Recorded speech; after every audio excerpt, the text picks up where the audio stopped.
Agar lebih siap menghadapi dunia kerja, sebanyak kurang lebih 100 peserta mengikuti kegiatan pendidikan dan pelatihan di Markas Yonzipur II Prabu Mulih.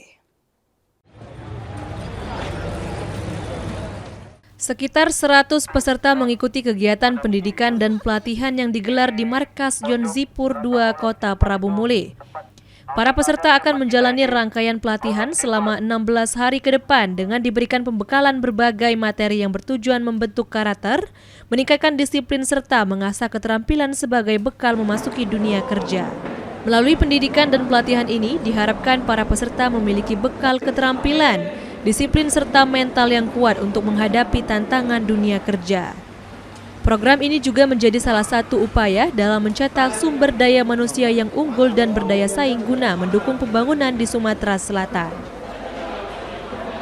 Jadi ini agak spesial yang sekali ini, ada karakter buildingnya, sebab keterampilan yang kita miliki tidak dibersamai dengan karakter yang baik, itu juga akan menjadi kesia-siaan.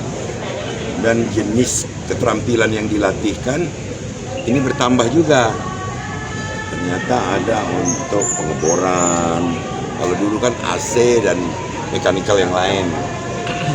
Gubernur berharap seluruh peserta dapat mengikuti setiap tahapan pelatihan dengan sungguh-sungguh, sehingga mampu menjadi tenaga kerja yang berkualitas dan siap bersaing. Anggi Perkasa, PAL TV.